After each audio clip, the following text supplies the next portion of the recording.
J'étais déjà en retard pour attraper mon vol lorsque mon patron, Marvin, m'a demandé de m'arrêter à la maison. J'ai généralement évité de rencontrer directement les clients, préférant garder mes interactions professionnelles détachées et impersonnelles. C'est Hélène Harris qui a répondu à la porte. Après avoir confirmé son identité, j'ai demandé une pièce d'identité. Une fois revenu, je lui ai remis un enregistrement des appels et messages récents du téléphone portable de son mari. Hélène, qui semblait indifférente, m'a demandé s'il y avait quelque chose de significatif sur la bande et a exprimé sa frustration envers le service, menaçant de demander un remboursement si aucune information utile n'était trouvée. Elle m'a remercié et a refermé la porte. En retournant à ma voiture, je réfléchissais à pourquoi je continuais dans ce métier. Hélène, avec son apparence négligée et l'odeur envahissante venant de la chambre, renforçait ma préférence pour éviter les rencontres avec les clients. Elle semblait être dans la fin de la trentaine, portant seulement une fine robe de chambre, et montrait des signes d'une aventure récente. La voix masculine que j'ai entendue venant de l'autre pièce, lui ordonnant de retourner là-dedans, ne pouvait pas provenir du mari d'Hélène Harris, puisqu'il était à Détroit pour un salon automobile. Il était la cible de mon enquête, qui m'avait été confiée parce que Marvin voulait garder l'affaire malgré les échecs des précédents enquêteurs. Hélène semblait soupçonner son mari d'infidélité, mais elle le trompait elle-même. Cela me rendait perplexe qu'il ne divorce pas tout simplement et ne passe à autre chose. Il était évident que la question était l'argent, un facteur commun dans la désintégration des relations qui avait pourtant commencé par de l'amour. Je m'appelle Doris Baxter, et après des années dans ce métier, j'avais perdu foi en l'amour. En attendant à l'aéroport, je réfléchissais à cela en m'enregistrant. Malgré mon physique attrayant et mon corps tonique, que les hommes trouvaient souvent séduisant, j'étais devenu désillusionné par les relations. Dans l'avion, un homme nommé Frank Compton s'est assis à côté de moi. J'ai rapidement sorti ces informations sur mon ordinateur portable et lui ai montré son propre dossier, ce qui l'a choqué. Je lui ai clairement fait comprendre que je n'étais pas intéressé par des bavardages ou de nouvelles amitiés, et je l'ai averti de retourner à son siège initial, sous peine de conséquences avec sa femme.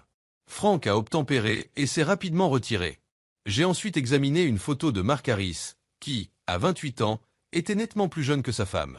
Au départ, je le trouvais plutôt beau, mais en lisant son dossier, je réalisais que mes suppositions sur son infidélité étaient probablement influencées par les soupçons d'Hélène. En consultant le dossier, je voyais un jeune homme séduisant marié à une femme plus âgée et moins attrayante. Au début, je pensais qu'il l'avait épousée pour son argent, mais une enquête plus approfondie révélait qu'elle n'avait aucun revenu et ne travaillait pas. L'idée d'un enfant était écartée, puisqu'il n'en avait pas. L'affaire devenait plus intrigante. Des heures plus tard, alors que l'avion descendait, je ne pouvais pas me défaire de l'image de lui dans mon esprit. Il était séduisant et n'avait que quelques mois de plus que moi, mais était marié à une femme de 10 ans son aînée. Je me suis enregistré à l'hôtel Westin à Détroit, près du Renaissance Center, non loin du Cobo Hall, où se tenait le salon. L'hôtel était agréable mais sans grand intérêt, et je restais rarement assez longtemps au même endroit pour me soucier des détails. J'ai appelé le bureau à Chicago pour les tenir informés. Carla, la femme de Marvin, a répondu. Elle m'a mentionné que Daryl m'aiderait, car Carl, notre chef de bureau, était préoccupé par l'accouchement imminent de sa femme. Carla a ri de mes inquiétudes, notant que chaque affaire avait ses bizarreries. Après avoir raccroché, je me suis habillé d'un tailleur beige conservateur, qui mettait en valeur mes courbes et faisait ressortir mes cheveux blond miel. Le chemisier en soie avait des fentes qui laissaient entrevoir mon soutien-gorge en dentelle si on y prêtait attention. J'ai pris mon ordinateur portable et me suis dirigé vers le Cobo Hall, me fondant dans la foule comme une distributrice ou une acheteuse pour observer M. Harris.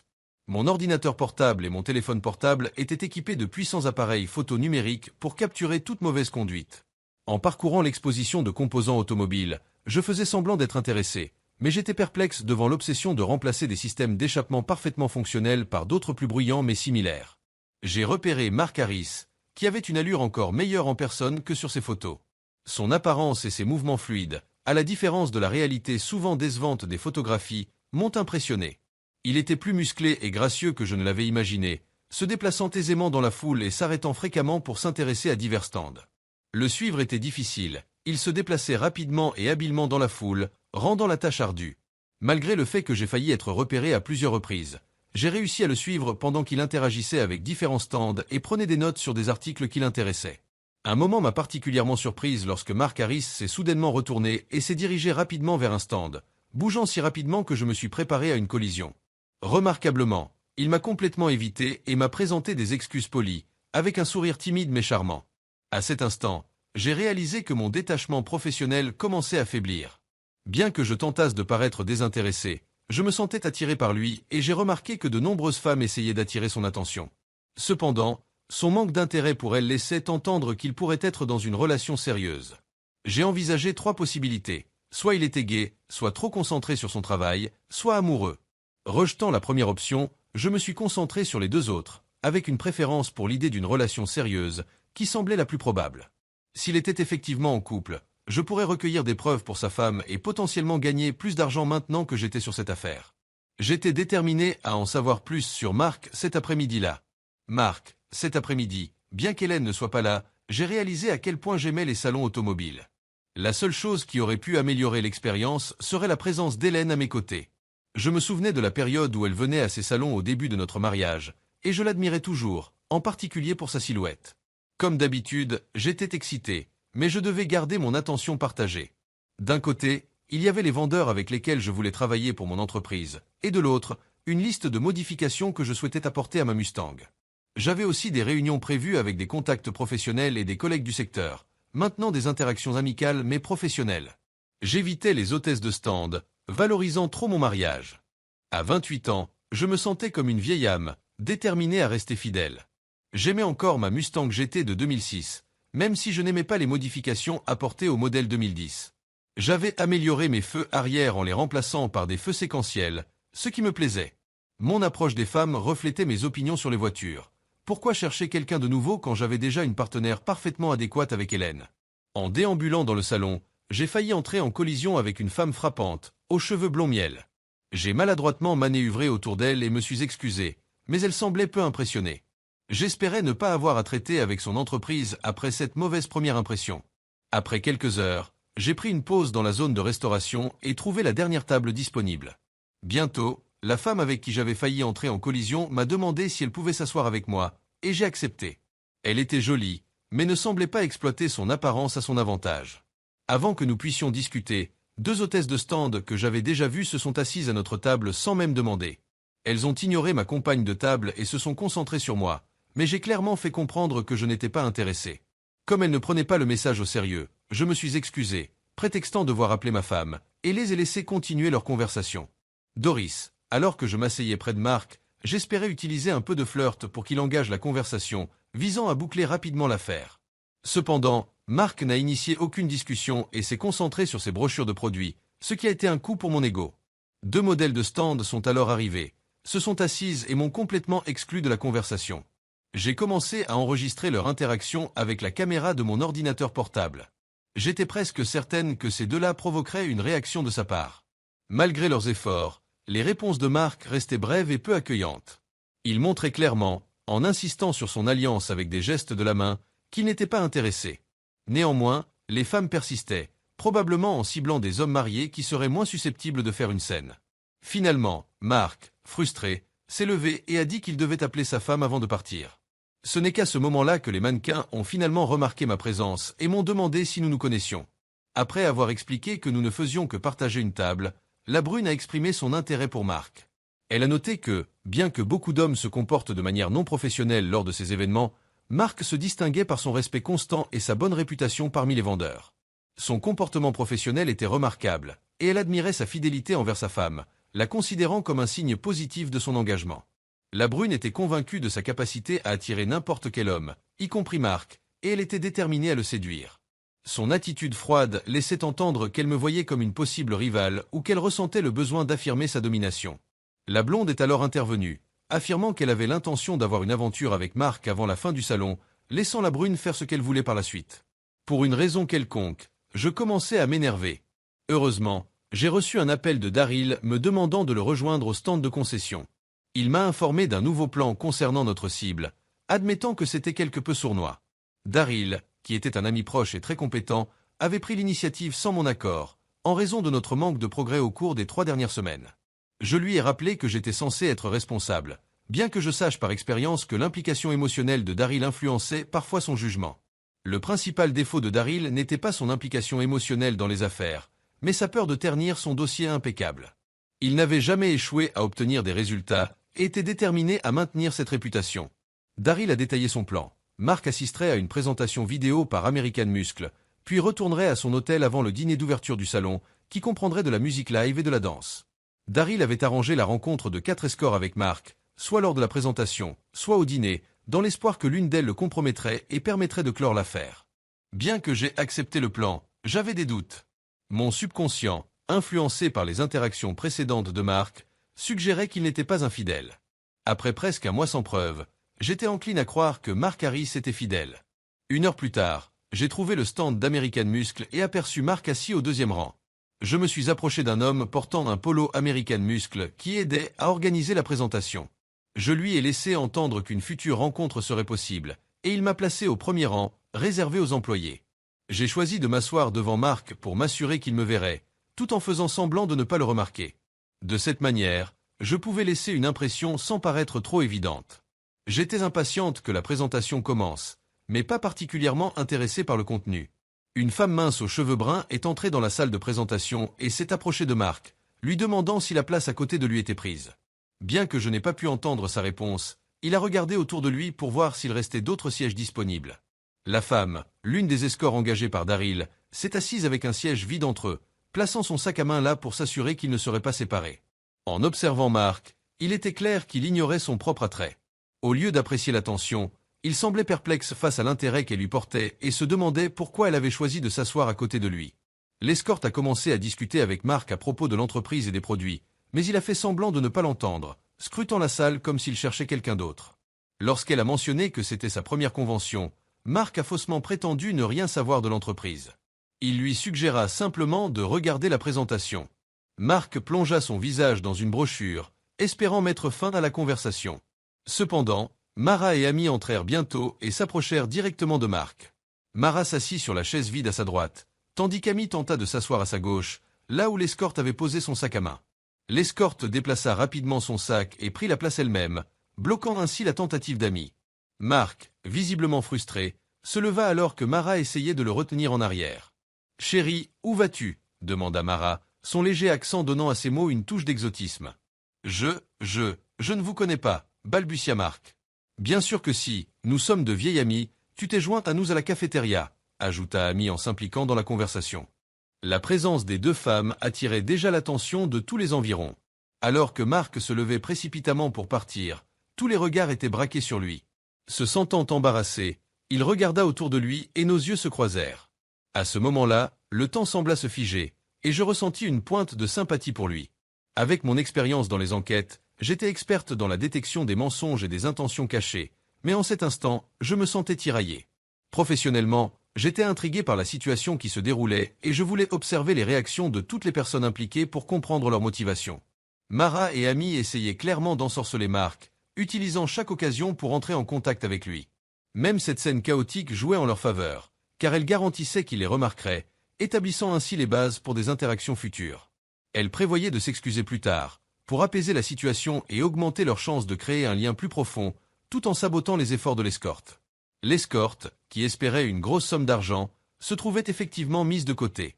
Bien qu'elle puisse gagner un petit montant pour ses efforts, ses chances d'obtenir une récompense plus importante étaient compromises. Mes instincts professionnels se sentaient compromis alors que je réalisais que nous avions franchi une ligne éthique en orchestrant une situation pour faire apparaître Mark comme infidèle. En voyant cela se dérouler, je ressentis une pointe de culpabilité pour avoir placé un homme qui essayait sincèrement d'être fidèle dans une position compromettante. Mark, visiblement bouleversé, s'excusa et utilisa son équilibre pour enjamber une chaise en sortant. Notre bref contact visuel n'a fait qu'approfondir mon regret, sachant qu'il attendait avec impatience la présentation que j'avais perturbée. Mark, je suis retourné dans ma chambre d'hôtel, furieux d'avoir manqué la présentation d'American Muscle. Ce n'était pas seulement parce qu'il était déjà un de mes clients et que je voulais voir leurs nouveaux produits, mais aussi parce qu'il était ma principale source de pièces de rechange pour ma Mustang GT noire de 2006. Quelque chose d'étrange se passait. Ces 2 femmes impolies de la cafétéria étaient là encore. J'avais presque l'impression qu'elles me suivaient. Peut-être que je les avais involontairement offensées, et maintenant elles essayaient de se venger en m'embarrassant. J'ai essayé d'appeler Hélène à la maison. Sa voix me remontait habituellement le moral quand j'étais déprimé. Cependant, ces derniers temps, elle semblait constamment irritée. Je commençais à penser qu'elle traversait peut-être une ménopause précoce. Notre décision de retarder l'idée d'avoir des enfants jusqu'à ce que je trouve un travail avec moins de déplacements semblait de plus en plus discutable. Pourtant, mon désir de fonder une famille ne surpassait pas mon besoin d'être avec Hélène. « Pourquoi diable tu m'appelles » s'écria Hélène en décrochant le téléphone. J'avais juste besoin d'entendre ta voix, dis-je. Il y a des gens bizarres ici, et je ne passe pas le meilleur moment. Qu'est-ce que tu veux que je fasse, rétorqua-t-elle. Tout lâcher et voler jusqu'à Détroit pour te réconforter? Bon sang Marc, tu es un adulte, je ne peux pas tout gérer. Le mariage est censé être un partenariat. Prends ta part de responsabilité. Je suis occupé en ce moment. Au revoir. Je t'aime Hélène, dis-je dans le vide du signal coupé. J'enfilai un short de course et un débardeur, pris mon iPod et me dirigeai vers la salle de sport de l'hôtel. Doris, Daryl et moi sommes retournés dans ma chambre d'hôtel pour discuter de nos prochaines étapes. Daryl, toujours le parfait gentleman, attendait près de la porte jusqu'à ce que je le remarque et l'invitai à s'asseoir. Daryl exprima sa déception, pensant que notre plan initial avait du potentiel jusqu'à l'intervention des deux autres femmes. Je précisai qu'elles n'étaient pas des professionnels. L'une espérait épouser Marc, tandis que l'autre voulait simplement avoir une aventure avec lui avant le mariage potentiel de son ami. Malgré ce revers, Daryl restait optimiste, croyant que notre plan pourrait encore réussir si ces deux-là n'assistaient pas au dîner. Je le rassurai en lui disant que, puisque le dîner était destiné aux clients et non aux vendeurs, nous aurions une occasion claire. Le téléphone de Daryl sonna avec une mise à jour. La femme de Carl était en train d'accoucher, juste à temps pour que Carl assiste à la naissance.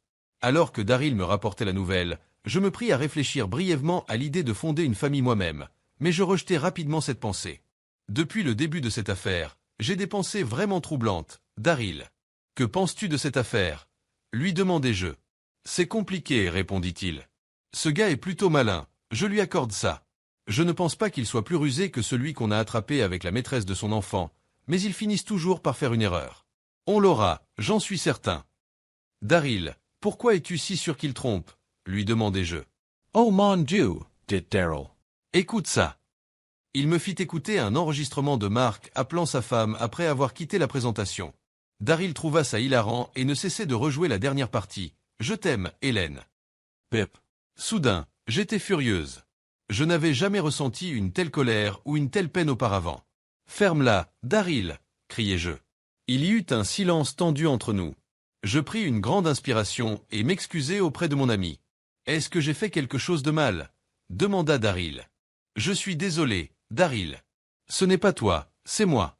J'ai juste ce sentiment persistant que nous sommes les méchants dans cette situation, dis-je. Qu'est-ce que tu veux dire?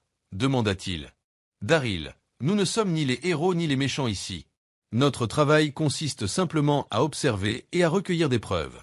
Les cibles sont jugées sur la base de leurs actions uniquement. Elles seraient coupables même si nous n'étions pas impliqués. Ce que nous faisons aide à résoudre des situations difficiles. J'avais entendu ce discours de Marvin plus de fois que je ne pouvais compter. Daryl, et si la raison pour laquelle nous n'avons trouvé aucune preuve contre ce type était qu'il ne trompait pas? Demandai-je. Tu as dit que nous ne faisions qu'observer. Si nous étions des flics, organiser des rencontres avec des prostituées pour essayer de le piéger serait considéré comme un coup monté, non? Il hocha la tête. Je pense que nous avons franchi la ligne entre l'observation et la tentative de le forcer à faire quelque chose qu'il ne fait pas, et cela fait de nous les méchants, dis-je. Mais il doit bien tromper, insista Daryl. Il se passe forcément quelque chose. Il n'y a pas d'autre explication. Pas d'autre explication pourquoi? Demandai-je. Pour supporter toutes les conneries de sa femme, s'exclama Daryl. Elle le traite comme de la merde, et il se laisse faire. Je hochai la tête pendant que Daryl continuait.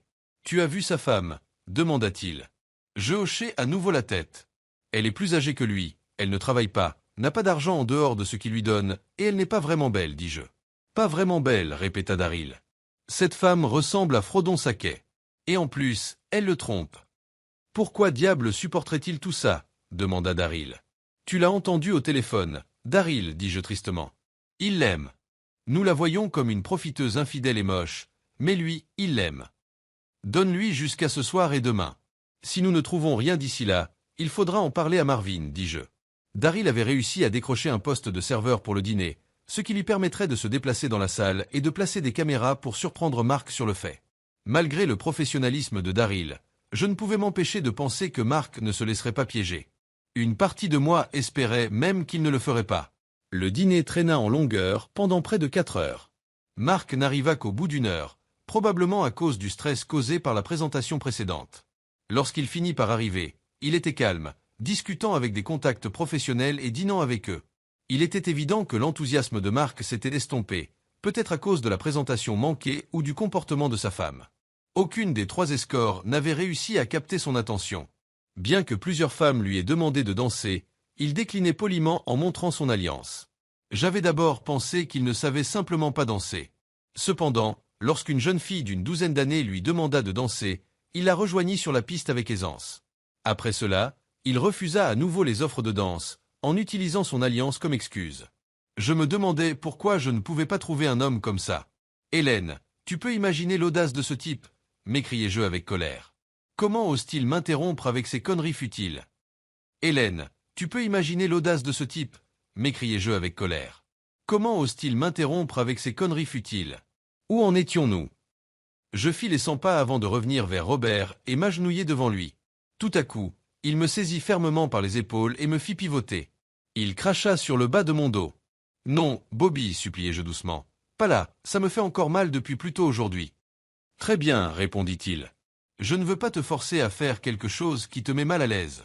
Où ai-je mis mon manteau? »« Tu peux continuer, murmurai-je faiblement. »« Qu'est-ce que tu as dit ?» demanda-t-il en élevant la voix. « J'ai dit que tu peux le faire, dans mon... » balbutiai-je. « Non, dit-il.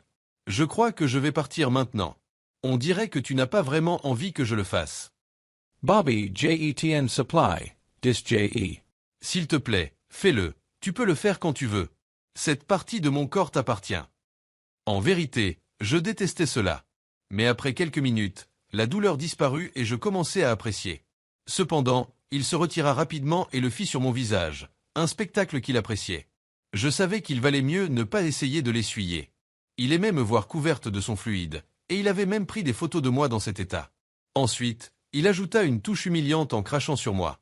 Quand Robert se rendit à la salle de bain, il revint avec une nouvelle idée. Il sourit en me soulageant sur moi, augmentant encore davantage mon humiliation. Je résolus silencieusement de me nettoyer avant que Marc ne rentre à la maison. Une fois que Robert eut fini, je dus ramper derrière lui à genoux, lui faisant une fellation, essayant d'ignorer mon dégoût alors qu'il savourait l'acte. « Ta femme ne fait pas ça pour toi, n'est-ce pas, mon chéri ?» dis-je. « Je ne le lui permettrai jamais, répondit-il brutalement. Parce que je l'aime, et elle, ce n'est pas une traînée. » Je pris un moment pour rassembler mes pensées. Le commentaire précédent de Robert, « Je l'aime », résonnait dans ma tête. Est-ce qu'il ne se souciait plus de moi? Et quand il a dit « Elle n'est pas une traînée », était-ce ainsi qu'il me voyait? « Bobby, je suis enceinte, dis-je, espérant mesurer sa réaction. « Pourquoi tu me dis ça? Répliqua-t-il. Tu es en train de dire qu'on ne peut plus se voir parce que toi et ton mari attendaient un bébé? Très bien, que ce soit notre dernière fois. Honnêtement, ce n'était plus très amusant ces derniers temps de toute façon. Pour être franc, Hélène, tu es un peu trop vieille pour ça. Il est temps que tu utilises ta tête au lieu de juste ton corps. Avoir un enfant rendra sûrement ton mari heureux. » « Robert, ce n'est pas son bébé, c'est le tien, » criai-je. « Ne dis pas de bêtises, espèce de stupide traînée, » hurla-t-il. « Il n'y a aucune chance que je m'attache à toi. Tu dois gérer cette grossesse dès aujourd'hui. Je ne vais pas compromettre mon mariage pour une aventure avec une vieille femme. Débrouille-toi, et ne me contacte pas avant que ce soit réglé. » Il sortit de ma maison en trombe, arrachant ses vêtements à la hâte. Je restai assise sur le sol, hébétée. Il me sembla que des heures passèrent avant que je n'entende une voix. « Y a-t-il quelqu'un ici ?» Une femme hispanique d'allure maternelle se tenait dans mon salon. En me voyant par terre, elle se précipita vers moi. « Madame Harris ?» demanda-t-elle, et je hochai la tête, engourdie. Elle s'approcha prudemment, contournant une flaque d'urine sur le parquet. « CAVA, demanda-t-il. » Je secouai la tête, me sentant comme si rien n'irait plus jamais bien. J'ai tellement gâché les choses, avouai-je. Je passai les minutes suivantes à lui confier mes problèmes. Elle écouta sans me juger, même lorsque je partageais les détails de ce que j'avais fait pour Robert et lui racontais notre histoire. Avant même d'épouser mon mari actuel, je connaissais Robert. Mon premier mari est mort en servant dans l'armée pendant la guerre du Golfe. Alors qu'il était en mission, j'étais à la maison, en train de tromper mon mari avec Robert. Après la mort de mon mari, ma culpabilité m'avait poussé à mettre fin à ma relation avec Robert. Des années plus tard, quand je m'étais remarié et tenté de passer à autre chose, en partie grâce à l'amour inconditionnel de Marc, Robert était réapparu dans ma vie. Marc m'a toujours traité mieux que je ne l'aurais espéré. Il est plus jeune que moi et me place sur un piédestal, me donnant tout ce que je veux. Mais j'ai des problèmes profondément ancrés. Aussi agréable que cela soit d'être adoré et valorisé, parfois j'ai juste besoin d'être ramené à la réalité et d'être dominé. Je pensais que Robert m'aimait aussi. J'avais imaginé un futur où nous divorcerions tous les deux et emménagerions ensemble pour élever notre bébé. Maintenant, je vois que cela n'arrivera pas, et je me retrouve dans une situation terrible. Peut-être que ton mari ne découvrira pas que le bébé n'est pas le sien, suggéra-t-elle. Marc a un groupe sanguin très rare, répondis-je. À chaque fois que nous allons à l'hôpital, il l'encourage à donner son sang. Tôt ou tard, la vérité éclatera. Elle secoua la tête. Le plus ironique, c'est que j'aime vraiment être marié à Marc, avouai-je. J'apprécie à quel point il est attentionné et à quel point il m'aime inconditionnellement. J'aime aussi la façon dont les jeunes femmes se jettent sur lui, sachant qu'elles n'ont aucune chance. Robert n'était jamais censé remplacer Marc. Il devait être un ajout. Je suppose que je voulais avoir mon mari aimant et en plus, une petite aventure excitante à côté. Je lui racontai que, lorsque j'avais découvert que j'étais enceinte, j'étais certaine que le bébé était celui de Robert. J'aurais tellement aimé que ce soit l'enfant de Marc à la place. Marc aurait fait un père incroyable, mais le timing était complètement mauvais. J'avais commencé à maltraiter Marc parce que, malgré son amour pour moi, je savais qu'il ne tolérerait pas cette situation. Marc est l'homme le plus gentil et le plus détendu, mais il ne partagera ni sa femme, ni sa voiture avec qui que ce soit. J'avais commencé à planifier mon divorce il y a des semaines. Robert prétendait que Marc me trompait probablement pendant ses voyages, alors j'ai engagé une agence pour le surveiller. Mon avocat m'avait prévenu que si nous divorcions, surtout avec le bébé qui n'était pas celui de Marc mais conçu durant notre mariage, je ne m'en sortirais peut-être pas bien. La femme me regarda simplement et secoua la tête. Normalement, ce que je vais te dire serait une bonne nouvelle, dit-elle, mais malheureusement, ça ne le sera pas pour toi. Écoute ça. Elle me fit écouter un enregistrement des appels téléphoniques de Marc et un journal de ses activités au salon. Ils étaient même allés jusqu'à engager des prostituées pour essayer de le piéger, mais ils n'avaient même pas dansé avec d'autres femmes. Ton mari ne te trompe pas, confirma-t-elle. Le véritable coup dur fut d'entendre notre conversation téléphonique d'hier. Alors que j'étais occupé à essayer de récupérer Robert, je n'avais pas remarqué à quel point Marc semblait épuisé émotionnellement. L'entendre me dire qu'il m'aimait juste avant que je raccroche me fit me sentir encore plus mal. Doris, tôt ce matin, j'ai décidé que je ne pouvais plus continuer cette affaire et j'ai demandé à Marvin d'envoyer un remplaçant pour Daryl. J'avais fait mes valises et prévu de partir une fois que mon remplaçant serait arrivé. Soudainement, j'ai ressenti une envie de me rendre au centre des congrès pour le petit déjeuner et j'ai vu Amy et Mara installer leur stand. J'ai pris un café et du pain perdu, et je me suis assise à la dernière table disponible. Marc est arrivé peu après. J'ai remarqué l'intérêt immédiat d'Amy et j'ai appelé Marc à ma table, insistant pour qu'il s'asseye à côté de moi malgré son hésitation. Je l'ai présenté à Daryl, que j'ai faussement prétendu être mon mari. Alors que Marc se détendait, nous avons eu une excellente conversation, notamment sur sa Mustang et son histoire d'amour avec Hélène. Elle avait été sa baby-sitter quand il était enfant, et il était tombé amoureux d'elle malgré leurs 10 ans de différence d'âge. Il l'aimait depuis qu'il avait 6 ans et qu'elle en avait 16, et il n'avait jamais cessé de l'aimer. Elle s'était mariée, mais son mari avait été tué dans l'armée, ou quelque chose de similaire. Marc l'avait aidé à traverser sa dépression et l'avait encouragé à reprendre goût à la vie. Quelques années plus tard, il lui avait fait sa demande, mais elle avait catégoriquement refusé à cause de leur différence d'âge. Il lui avait fait sa demande chaque jour jusqu'à ce qu'elle finisse par dire oui. Je m'étais, d'une certaine manière, attaché à cet homme au cours des derniers jours. Ma réalisation fut brusquement interrompue par un tumulte. « Espèce de menteuse sans cœur !» cria quelqu'un. Je me tournai de Marc pour voir l'homme à l'origine du tumulte. C'était le même type qui m'avait fusillé du regard lors de la soirée de la veille. Il se jeta sur moi, me manquant de justesse et me faisant tomber de ma chaise. Daryl tenta d'intervenir, mais reçut un coup de chaise en métal au visage et s'effondra au sol, inconscient. J'étais sur le sol, emmêlé dans ma chaise, essayant d'atteindre mon tasé. L'homme se tenait au-dessus de moi, furieux et prêt à frapper. La peur m'envahit, et je crois bien avoir perdu un peu de contrôle sous l'effet de la terreur. Daryl commençait à peine à se relever, mais il n'arriverait pas à temps. Au milieu du chaos, quelqu'un cria pour appeler la sécurité. Je me préparais à recevoir le coup, mais il ne vint jamais. Marc, qui était intervenu, attrapa le poing de l'homme et le mit en prise, le forçant au sol. L'homme s'effondra et se mit à pleurer. « Ne fais confiance à rien de ce qu'elle dit, » insista l'homme. « Elle agit comme... » Je regrettais vraiment que ce ne soit pas l'enfant de Marc. Marc aurait fait un père formidable, mais le moment était tout simplement mal choisi. J'avais commencé à maltraiter Marc parce que, malgré tout son amour pour moi, je savais qu'il ne tolérerait pas cette situation.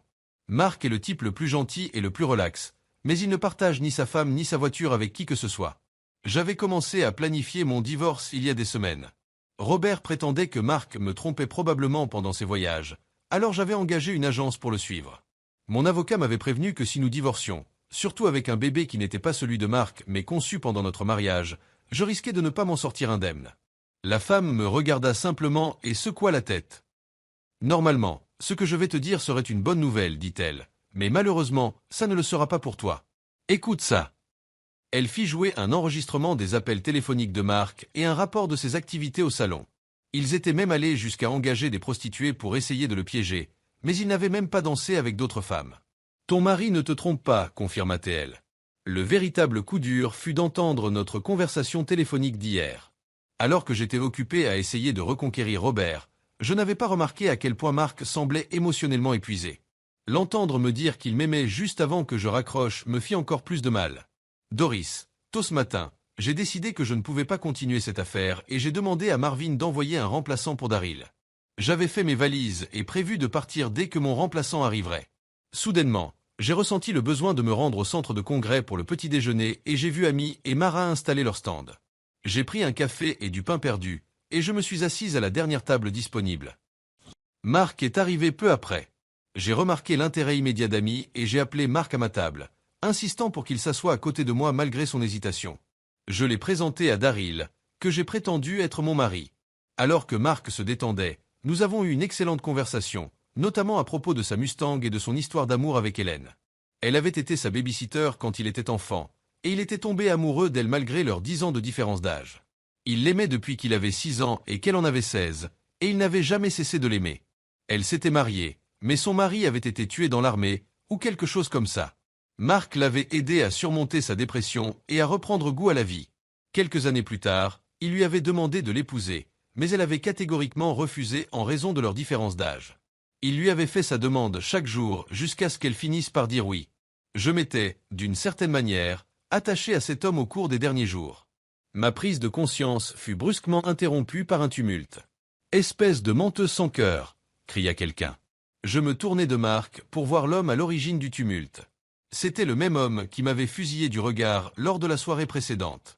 Il se jeta sur moi, manquant de justesse et me faisant tomber de ma chaise. Daryl tenta d'intervenir, mais reçut un coup de chaise en métal au visage et s'effondra, inconscient. J'étais au sol, emmêlé dans ma chaise, essayant d'atteindre mon tasé. L'homme se tenait au-dessus de moi, furieux et prêt à frapper. La peur m'envahit, et je crois bien avoir perdu un peu de contrôle sous l'effet de la terreur. Daryl commençait à peine à se relever, mais il n'arriverait pas à temps. Au milieu du chaos, quelqu'un cria pour appeler la sécurité. Je me préparais à recevoir le coup, mais il ne vint jamais. Marc, qui était intervenu, attrapa le poing de l'homme et le mit en prise, le forçant au sol. L'homme s'effondra en pleurant. « Ne fais confiance à rien de ce qu'elle dit, » insista l'homme. « Elle agit comme si elle s'intéressait à toi, mais en réalité, elle est détective privée engagée par mon ex-femme pour me surprendre en train de la tromper. J'ai tout perdu dans le divorce. Je ne vois mes enfants qu'une fois par an. » Finalement, la sécurité arriva et emmena l'homme. Marc le rassura en lui disant que tout irait bien. Quand Marc me demanda si les affirmations de l'homme étaient vraies, je lui expliquai que mon travail consistait à aider les gens à résoudre leurs doutes et leurs problèmes de couple, en leur fournissant des preuves ou des réassurances pour faciliter les divorces. « Je suis vraiment un idiot, dit-il. On vient à peine de se rencontrer, mais tu me plaisais. Je pensais que nous pourrions être amis. Je me sentais mal parce qu'il me semblait qu'Hélène n'était plus heureuse avec moi. J'espérais que tu pourrais me donner des conseils pour raviver son amour. Quel idiot je suis. C'est elle qui t'a engagé, n'est-ce pas? » Je hochai lentement la tête. « Je voulais te le dire, dis-je, mais ne t'inquiète pas, le rapport montrera à quel point tu l'aimes. » Tout est clair. Même en disant cela, je savais que mes mots étaient creux et sans signification. Marc, qui avait commencé à me laisser entrer dans son cercle, faisait maintenant face à un double coup, mon manque d'honnêteté et le manque de confiance de sa femme, malgré son amour profond. J'étais dévasté et je n'étais pas préparé à plus de problèmes quand Amy me confronta avec son arrogance habituelle. J'ai perdu patience et je l'ai frappée, la faisant vaciller et se tenir la bouche qui enflait. Ensuite, j'ai tenté de réveiller Daryl, qui était groggy et se plaignait d'un mal de cou, et je l'ai emmené aux urgences. Marc, après avoir découvert au petit déjeuner que Doris n'était pas une amie, j'ai pris le premier vol pour rentrer chez moi. J'ai réalisé qu'Hélène avait pris ses distances à cause de la méfiance, probablement alimentée par quelqu'un lui suggérant que je la trompais. Je devais prouver ma fidélité et la rassurer sur mon amour profond et durable. Après avoir récupéré ma Mustang noire à l'aéroport, je suis rentré en vitesse. La maison avait une atmosphère étrange en approchant de la porte. Mon voisin, Ricky Ricardo, m'appela avec son fort accent cubain, mais sa femme Lucie m'informa qu'Hélène était à l'hôpital. Je me suis précipité à l'hôpital et j'ai attendu plus d'1 heure pendant qu'Hélène recevait des soins. J'ai rempli des formulaires médicaux et expliqué la situation au personnel avant de la voir allongée dans son lit d'hôpital. Assis à son chevet, je ressentais une énorme culpabilité et je me demandais si sa tentative de suicide était liée à ses soupçons à mon sujet. Quand Hélène a repris connaissance, elle m'a révélé son amour profond pour moi, mais aussi ses inquiétudes. Une amie lui avait dit que je pourrais être infidèle, ce qui l'avait inquiété, surtout à cause de notre différence d'âge. Ironiquement, la seule femme que j'avais remarquée était la détective qu'elle avait engagée. Hélène avait fait appel à des détectives privés pour me surveiller, poussée par son amour et sa détermination à sauver notre relation. Cependant, elle cachait aussi un problème grave. Elle avait été violée quelques semaines plus tôt et se sentait submergée par la honte, ce qui l'avait poussée à se retirer et à sombrer dans la dépression. En plus de cela, elle avait découvert qu'elle était enceinte de l'enfant d'un autre homme, ce qui la faisait se sentir piégée, d'autant plus que nous avions repoussé le moment de fonder notre propre famille. Submergée, je l'ai prise dans mes bras, lui assurant que rien ne nous séparerait et en exprimant mon amour profond. Nous avons pleuré ensemble jusqu'à ce qu'une infirmière me dise que je devais rentrer chez moi et que je pourrais revenir le lendemain. L'infirmière a également mentionné qu'Hélène resterait à l'hôpital pour un certain temps. Elle serait sous observation pendant 72 heures, puis évaluée par un thérapeute avant d'être autorisée à sortir. En rentrant chez moi, je me suis assis sur le canapé, accablé par tout ce qui se passait. Il y eut un coup à la porte. J'ai ouvert pour trouver à nouveau Lucie Ricardo. Elle me tendit une enveloppe SC. Elle est adressée à moi. Elle m'expliqua qu'une femme était venue à sa porte et lui avait demandé de me remettre l'enveloppe. Je remerciai Lucie et retournai à l'intérieur. Lucie semblait réticente à partir, probablement poussée par sa curiosité naturelle et son envie de s'impliquer. Seul dans mon salon, j'ouvris l'enveloppe et fus stupéfait par ce que je découvris. L'enveloppe contenait une note écrite au crayon, rendant impossible l'identification de l'écriture. La note disait « Ne sois pas idiot, elle te trompe, c'est son bébé, elle ment ». Avec la note se trouvaient quelques photos dérangeantes. L'une montrait un gros plan du visage d'Hélène, recouvert d'une substance blanche séchée, particulièrement autour de sa bouche. L'autre photo montrait Hélène avec un homme plus âgé que je ne reconnaissais pas, dans une position intime sur notre canapé. L'homme se tenait derrière elle, et son expression suggérait qu'elle appréciait ce moment. Il y avait aussi une cassette audio où Hélène confessait tout à une autre femme. Pris individuellement, j'aurais pu rejeter la note, les photos auraient pu être truquées, mais entendre la voix d'Hélène sur la cassette, accompagnée de la note et des photos, fut suffisant pour me dévaster. J'ai passé la nuit recroquevillé sur le canapé. À un moment, je me suis rendu compte que j'étais allongé sur le même canapé où Hélène avait été avec cet homme, et j'ai failli vomir. J'avais toujours cru que j'aimerais Hélène pour toujours, et au fond de moi, je l'aimais encore, mais je ne pouvais pas réconcilier la façon dont elle m'avait traité. J'avais la preuve qu'elle m'avait trompé, pourtant elle ne me faisait pas assez confiance pour croire en ma fidélité. Ce qui me faisait le plus mal, c'était qu'elle m'avait regardé dans les yeux et menti sur toute la ligne.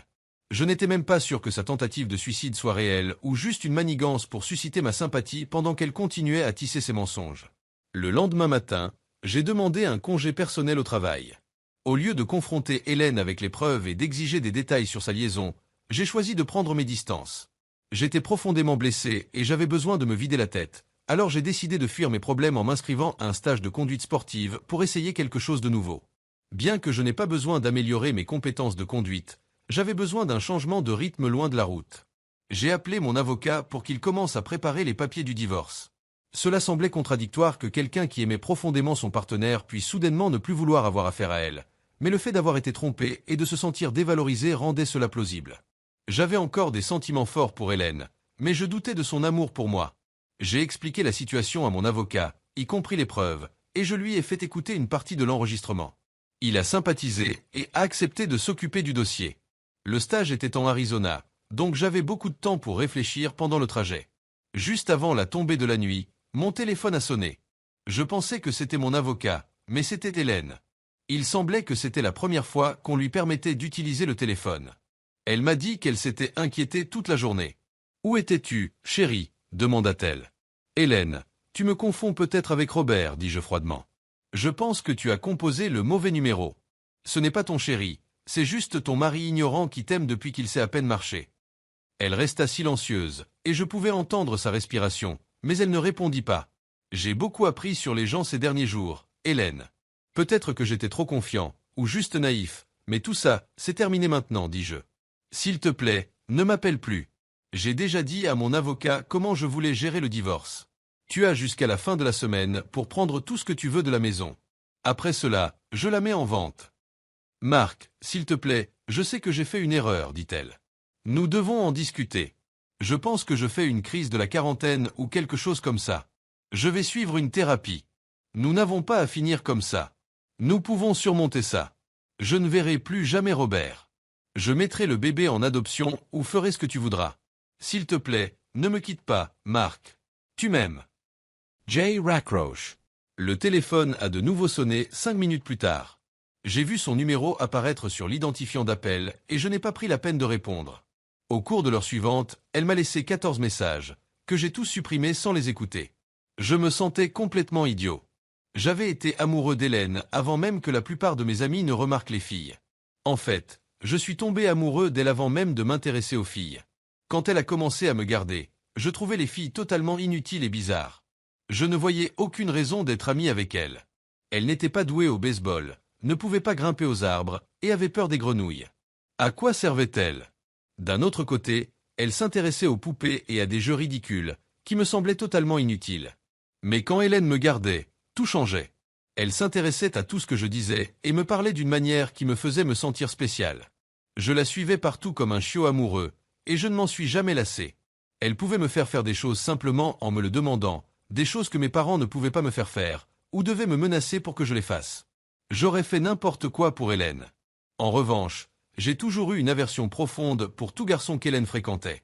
Je ne supportais pas l'idée que quelqu'un d'autre la veuille.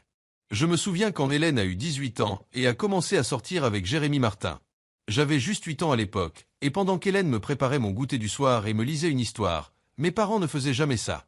Hélène s'asseyait avec moi, me tenait la main et me donnait de doux baisers sur le front. Et sur mes joues jusqu'à ce que je m'endorme. Pendant qu'Hélène était occupée à me chercher des Oreos, je suis retourné dans le salon pour attraper ma voiture jouet préférée, une Mustang bien sûr. J'ai entendu cet idiot de Jérémy au téléphone avec un ami, se vantant qu'une fois qu'Hélène m'aurait mis au lit, il comptait coucher avec elle puis la larguer le lendemain. Il ne se souciait pas vraiment d'elle et disait qu'elle avait la poitrine plate. Il en avait assez supporté sans rien obtenir en retour, alors il était déterminé à en finir ce soir-là et ne tolérerait aucune résistance. Je suis retourné dans ma chambre, furieux. Je ne comprenais pas tout ce que Jérémy disait, mais je savais que je n'aimais pas ça.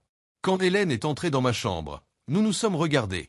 J'ai remarqué qu'elle portait du parfum, ce que je n'aimais pas parce que ça sentait les fleurs, et je trouvais que les fleurs étaient aussi inutiles que les filles. Je préférais l'odeur naturelle d'Hélène. Hélène a quitté la chambre, et peu après, j'ai entendu des cris venant du salon.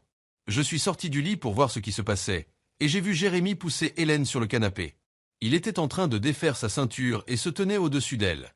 Bien que je comprenne maintenant ce qu'il avait l'intention de faire, à l'époque, mon esprit d'enfant de 8 ans pensait qu'il allait donner une raclée à mon Hélène. Fou de rage, j'ai attrapé une balle de baseball sur la table de la salle à manger et l'ai lancée de toutes mes forces. La balle a frappé Jérémy en plein sur l'arrière de la tête, et il s'est effondré instantanément. Hélène m'a serré dans ses bras alors que je le regardais fixement. Hélène a rapidement fait sortir Jérémy de la maison. À partir de ce moment-là, j'étais son héros. Elle faisait des commentaires amusants sur le fait de m'épouser quand je serais plus grand, ce que je prenais très au sérieux à l'époque. Des années plus tard, j'ai compris que je n'avais pas vraiment sauvé Hélène de Jérémy, je n'avais fait que retarder l'inévitable. Moins de 2 semaines plus tard, Jérémy a eu une relation intime avec Hélène puis l'a abandonnée, la passant à ses amis. C'était probablement le début de la spirale descendante d'Hélène, alimentée par son besoin de relations abusives. Malgré mon amour et ma dévotion, cela ne signifiait rien face à ces schémas destructeurs. J'ai décidé de tourner la page avec Hélène. Elle m'a brisé le cœur, mais je savais que je m'en remettrais. Elle pouvait prendre la moitié de mes biens, mais pas ma dignité ni mon cœur. Au camp de conduite, j'ai beaucoup appris sur la conduite, de l'utilisation des vitesses aux techniques de changement de vitesse et de trajectoire. Ma passion pour la conduite de ma Mustang a été ravivée, et je prévois de faire de ce camp une expérience régulière. Doris, j'ai vu que Marc avait inscrit un séminaire d'un week-end dans une école de pilotage sur sa carte de crédit. Bien que je m'inquiète pour lui, car ces écoles de conduite, bien que généralement sûres, ont connu leur lot d'accidents et de décès, je savais aussi que s'éloigner des personnes qu'il avait blessées, y compris moi, lui serait bénéfique. L'école qu'il avait choisie se trouvait en Arizona, donc il lui faudrait quelques jours pour s'y rendre. J'ai suivi son téléphone portable pour savoir où il se trouvait. Tout ce dont j'avais besoin, c'était qu'il réponde à l'appel, et le système de suivi ferait le reste. Quand il a répondu, je n'ai pas pu résister à l'envie de lui parler. « Marc, où es-tu » ai-je demandé. Il ne reconnaissait pas ma voix, ce qui était compréhensible, car il ne l'avait entendue que quelques fois, mais cela me blessa tout de même. « C'est ta meilleure amie, dis-je avant de raccrocher. Le lendemain, lorsque Marc est arrivé sur le circuit, je l'ai vu entrer dans le parking et s'enregistrer. Je travaillais comme assistante cuisinière dans le seul restaurant des lieux. C'était l'emploi temporaire parfait, me donnant accès à toutes les zones du site. Marc allait probablement venir au restaurant au moins 2 fois par jour, sinon plus, et il ne me verrait pas, car je travaillais à l'arrière de la cuisine.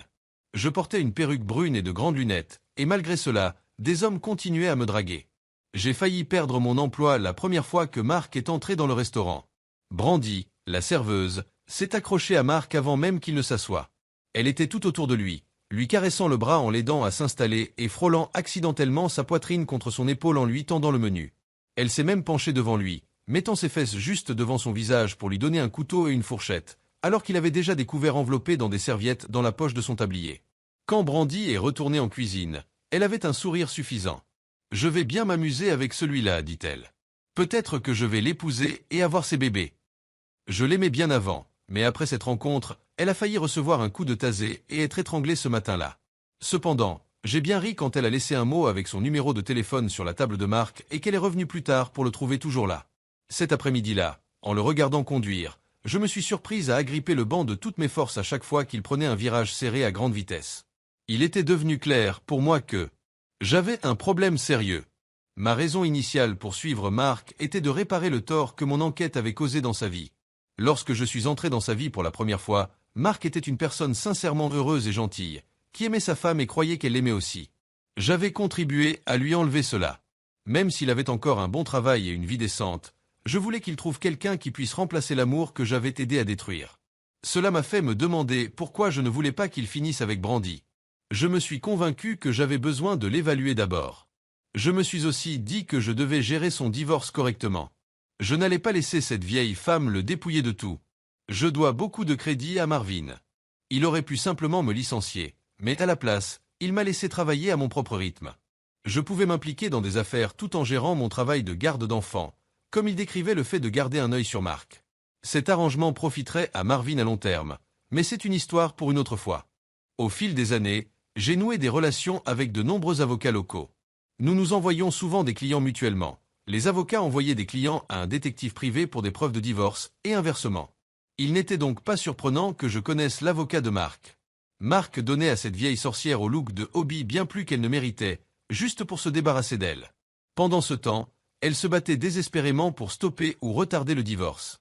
Je dois admettre que mes actions étaient tout aussi sournoises que les siennes, mais j'étais déterminé à protéger Marc d'elle. J'ai demandé à Carla de l'appeler à plusieurs reprises, lui offrant des conseils qui, tout en semblant utiles, allaient en réalité à son encontre. Lorsque Carla lui a parlé et qu'elle a avoué combien Marc lui manquait et qu'elle ferait n'importe quoi pour le reconquérir, nous avons pris soin de détruire cet enregistrement. Par contre, lorsqu'elle a mentionné qu'elle voulait revenir avec lui parce qu'elle ne voulait pas travailler, ce qu'elle trouvait désagréable, j'ai fait en sorte que cette conversation soit enregistrée et remise à l'avocat de Marc. Dans un monde idéal, tout le monde serait honnête et direct. Mais soyons honnêtes, un tel monde serait incroyablement ennuyeux, n'est-ce pas ? Je connaissais un greffier au tribunal qui rencontrait fréquemment l'épouse de l'un de ses amis proches. J'avais aussi des photos de ces rencontres. En échange de ces photos, il a attribué l'affaire de divorce de Marc et Hélène à un juge connu pour son mépris des infidèles. Ce juge était réputé pour ignorer les directives de condamnation dans les cas où la tromperie et l'infidélité étaient extrêmes, ayant lui-même été trahi par une femme. Quand Marc est allé au tribunal, il s'attendait à perdre la moitié de ses biens, mais il a été stupéfait d'apprendre le contraire. Une source anonyme avait laissé un dossier sur le bureau du juge, détaillant comment Hélène avait engagé notre agence pour espionner Marc pendant qu'elle le trompait. Le dossier contenait également des informations sur la façon dont certains enquêteurs avaient tenté de piéger Marc pour qu'il soit infidèle, à la demande de Madame Harris. De plus, la conversation éditée avec Carla et le dossier original que j'avais envoyé à Marc étaient inclus. Je pense que Marc m'a peut-être aperçu à l'arrière de la salle d'audience, déguisé de la même manière que je l'étais au restaurant, mais je ne suis pas certaine qu'il m'ait reconnu. Le juge était furieux. Sa colère l'a conduit à accorder le divorce et à attribuer à Marc une répartition des biens de 80-20, sans pension alimentaire ni pension pour enfants, puisque le bébé n'était pas de lui. Hélène a fait une crise dans la salle d'audience, et dans les jours qui ont suivi, elle a désespérément tenté de contacter Marc, ce qui l'a poussé à obtenir une ordonnance restrictive. Son comportement s'est aggravé au point où elle a dû être internée. Toujours sur le plan de santé de Mark, il lui a rendu visite plusieurs fois. Lors d'une visite, il a assisté à une séance de thérapie depuis l'arrière de la salle, et lors d'une brève conversation, lui a conseillé de passer à autre chose et de retourner avec Robert. Il lui a offert une aide financière, mais a insisté sur le fait qu'il voulait tourner la page et la remercier pour les moments heureux qu'il avait partagés. Mark n'avait aucune intention de la revoir, mais il a été rappelé le lendemain. Hélène, dont la chambre avait des fenêtres verrouillées, en avait brisé une quelques heures après la visite de Mark. Elle a posé son cou sur le rebord de la fenêtre et a appelé. Quand un infirmier est entré, elle a calmement dit « Il y a une note sur le bureau » et avec un sourire, a dit au revoir avant de mettre fin à ses jours. Hélène a frappé la barre qui tenait la fenêtre, provoquant sa fermeture brutale sur sa gorge. C'était une fin tragique pour quelqu'un d'aussi tourmenté. Je ne peux pas dire que j'étais attristé, vu la façon dont elle avait traité l'homme qu'il aimait. Elle a eu ce qu'elle méritait. Mark n'a jamais vu la note qu'Hélène avait laissée. Je l'ai détruite immédiatement après l'avoir reçue et payé l'infirmier $300. La note disait « Mark, je ne peux pas vivre en sachant que tu ne m'aimes plus. Je pars pour un endroit meilleur, en espérant que tu me rejoindras bientôt pour que nous soyons ensemble pour toujours. Amour, ta Hélène pour toujours. » Hélène était délirante de penser que je laisserais Mark voir une telle lettre. Elle essayait de le manipuler, espérant qu'il suivrait son exemple, ce que je ne pouvais pas permettre. 6 mois plus tard, Mark a commencé à fréquenter Brandy et ils sont devenus intimes. Il se rendait en Arizona tous les week-ends, et quand il était en ville, Brandy était avec lui. Sinon, elle était libre de coucher avec d'autres. Plus tard, Mark a reçu un dossier de son meilleur ami contenant des photos de Brandy avec plusieurs hommes sur le nouveau lit qu'il avait acheté pour sa caravane. Mark a montré les photos à Brandy lors de sa prochaine visite en Arizona. Elle l'a supplié de lui donner une autre chance, mais il lui a dit qu'il lui parlerait plus tard, puis il n'est jamais revenu. Mark a fréquenté d'autres femmes de manière intermittente, mais ne semblait pas heureux. J'ai été surprise quand il a commencé à sortir avec Mara, qu'il avait rencontrée lors du salon, mais cela n'a pas duré. Mark est tombé en dépression, et il n'y avait rien que je puisse faire pour l'aider. Mark, hier soir, alors que je quittais le bureau, un grand homme noir s'est planté devant moi. Il avait l'air étrangement familier. « Mark, on peut parler ?» demanda-t-il. Je hochai la tête, je n'avais aucun autre plan. « On pourrait prendre une bière quelque part et discuter » suggéra-t-il. Je hochai encore la tête. « Tu vas toujours chez Arnold ?» demanda-t-il. Je hochai une troisième fois. « Retrouve-moi là dans 10 minutes » dit-il, puis il est parti. Je pris mon temps pour conduire jusqu'à Arnold, essayant de me rappeler où je l'avais vu auparavant. Quand je suis arrivé au bar, j'ai regardé autour de moi et l'ai vu assis à une table avec un grand type hispanique. Je suis allé les rejoindre. « Mark, tout d'abord, je tiens à te remercier de m'avoir sauvé il y a 16 mois. Ce type est sorti de nulle part. Si tu n'étais pas intervenu, il aurait pu me tuer, moi et Doris, dit l'homme. Maintenant, je me souvenais de lui. Tu es le mari de cette enquêtrice fouineuse. Ta femme a contribué à rendre ma vie misérable. Si j'avais su qui tu étais ou ce que tu faisais, je ne l'aurais probablement pas empêché, rétorquai-je. Les deux hommes se regardèrent puis éclatèrent de rire. Oui, tu l'aurais fait, dit Daryl. Tu as toujours été un boy scout. Les deux hommes hochèrent la tête et prirent une gorgée de leur bière. Je fis signe à une serveuse que je connaissais, et elle alla derrière le bar chercher ma boisson préférée. Les deux hommes buvaient des Corona et me jetèrent des regards étranges quand elle déposa mon verre devant moi. Je ne bois pas toujours de la bière, dis-je, mais quand j'en bois, je préfère d'eau et qui. Après cela, nous avons tous ri comme de vieux amis. Alors, de quoi il s'agit demandai-je. Ça concerne Doris, dit Daryl. Elle est devenue obsédée, angoissée et profondément malheureuse, et honnêtement, je n'arrive plus à gérer ça. Considère-toi chanceux, répondis-je avec ironie. Au moins tu as une femme. Qu'est-ce qui la tracasse? Elle n'a plus assez de monde à tourmenter. Elle est bouleversée à cause de toi. Daryl répondit calmement. Doris est probablement trop fière pour l'admettre, mais elle est amoureuse de toi. Je ne l'ai pas vue depuis le salon, dis-je. Les deux hommes éclatèrent à nouveau de rire. Bien sûr que non, dit Daryl. Elle est excellente dans son travail. Depuis lors, elle te suit à la trace. Quand tu es allé en Arizona, c'était la femme aux cheveux noirs dans le restaurant. Elle a aussi remis le dossier au juge pendant ton divorce. C'était elle au téléphone, se faisant passer pour ta meilleure amie, te donnant des informations sur la serveuse que tu fréquentais et d'autres personnes qui n'étaient pas bonnes pour toi. Au cours des 16 derniers mois, elle a en fait mis sa vie entre parenthèses juste pour garder un œil sur toi. J'étais stupéfait et pris une gorgée de ma bière. Pourquoi elle me suit? Demandai-je, perplexe. Elle n'est pas ma femme. Je t'ai dit qu'elle t'aime, répondit Daryl. Et souviens-toi de la façon dont vous vous entendiez avant l'incident. Je pense que tu as peut-être des sentiments pour elle aussi. Ils me jetèrent tous deux un regard. Je me rappelais que Doris était assez séduisante, et je m'étais senti coupable lors de notre conversation au salon, même si nous ne faisions que parler. J'avais l'impression de trahir Hélène. Alors, qu'est-ce que tu attends de moi? Demandai-je. Tout ce que je te demande, c'est de t'asseoir et de parler avec elle, répondit Daryl. Doris. J'ai reçu un appel de Marvin pendant mon jour de congé et j'étais vraiment agacé. J'avais des plans et je devais passer en revue les dossiers du personnel de toutes les femmes célibataires de l'entreprise de Mark. Je ne pouvais pas risquer une autre situation comme celle de Mara. Rien que de penser à lui avec quelqu'un comme elle me brisait le cœur. Je voulais trouver une fille vraiment gentille pour lui, quelqu'un qu'il pourrait vraiment aimer et avec qui fonder une famille. Ce serait douloureux quand il trouverait quelqu'un, mais je voulais qu'elle soit absolument parfaite pour lui. Marvin m'a dit de bien m'habiller et de paraître présentable. Il en avait assez que je vienne au travail avec l'air fatigué. Je pris une douche, enfilai une jolie robe et me rendis à l'adresse que Marvin m'avait fournie. Je réalisai que j'y étais déjà allé. C'était l'un des endroits préférés de Mark. J'espérais qu'il ne soit pas là. Marvin me rejoignit dans le parking et me remit la mission. J'étais censé surveiller un type qui pourrait tromper sa petite amie. J'allais refuser, car je ne m'occupais plus de ses affaires depuis Mark. Je ne m'occupais désormais que de fraude à l'assurance ou d'autres problèmes similaires. Fais-le pour moi, Doris, s'il te plaît. Ce type est un vrai salaud, il n'a rien à voir avec ton Mark. Pourquoi Marvin l'avait-il appelé mon Mark? Est-ce que tout le monde pensait que j'étais amoureuse de lui? Marvin, ne me demande plus jamais ça, répondis-je sèchement. Il est à la 3e table à droite, dit Marvin avec un sourire. Merci, Doris, tu ne le regretteras pas. Je le regretterai si Mark se fait du mal ou a le cœur brisé pendant que je surveille ton salaud, répliquai-je. Ce qui m'intriguait, c'était pourquoi Marvin souriait si largement. En entrant dans le bar, je m'assis et commandai un verre de vin blanc. En observant le type, je remarquai qu'il se tortillait nerveusement, un comportement classique de quelqu'un qui trompe. Soudain, tous mes instincts se réveillèrent. J'étais prête à le faire tomber. C'est à cause de gens comme lui que les hommes bien, comme mon Mark, avaient des difficultés. Avais-je vraiment pensé à lui de cette manière? J'étais concentré sur ma tâche quand, croyez-le ou non, quelqu'un a joué ma chanson préférée au jukebox. Je fredonnais Private Eyes quand, au début du 3e couplet, je réalisais que j'avais été piégé.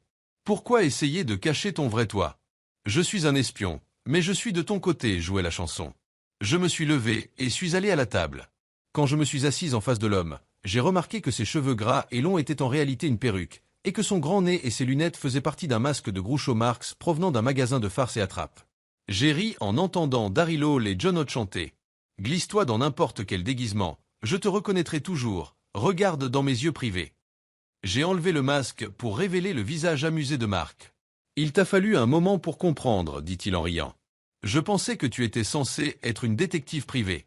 Si je n'avais pas demandé cette chanson, j'aurais peut-être attendu ici toute la nuit, plaisanta-t-il. Alors, qu'est-ce qui t'amène ici, Doris? Demanda-t-il. Quelque chose que je voulais faire depuis longtemps, répondis-je en me penchant pour l'embrasser. Le baiser fut encore meilleur que je ne l'avais espéré, durant environ 10 minutes, exprimant tout ce qu'il avait besoin de savoir sur moi. Je savais déjà tout de lui. En fin de compte, comme dans toutes les enquêtes que j'ai menées, j'ai eu mon homme. Cette nuit-là, chez Arnold, marqua peut-être la fin des yeux privés, mais ce n'était que le début de Doris et Mark. Nous sommes ensemble et heureux depuis, mais ça, c'est une autre histoire. Et ainsi se termine mon parcours en tant que détective, mais une nouvelle vie commence avec Mark. Après tant de défis, de malentendus et de secrets révélés, nous avons enfin pu nous ouvrir l'un à l'autre. Au final, le destin nous a réunis d'une manière que je n'avais jamais imaginée, et maintenant, nous construisons une vie ensemble, remplie d'amour et de complicité. Mais bien sûr, cette histoire a encore de nombreux chapitres à venir, et qui sait ce que l'avenir nous réserve. Et vous, qu'auriez-vous fait à la place de Doris? Pensez-vous qu'elle avait raison de suivre Mark pendant si longtemps sans qu'il le sache? Et Hélène, comment auriez-vous géré une situation aussi complexe de trahison et de pardon? L'amour véritable peut-il vraiment tout surmonter? Si cette histoire vous a plu, n'oubliez pas de laisser un like, de la partager avec vos amis, de commenter vos avis, et bien sûr, de vous abonner à la chaîne pour plus d'histoires comme celle-ci. Nous sommes impatients de connaître vos pensées. Qu'aurait-il pu se passer si Mark avait tout découvert dès le début? Et Doris, aurait-elle pu continuer sans lui? Dites-nous ce que vous en pensez dans les commentaires.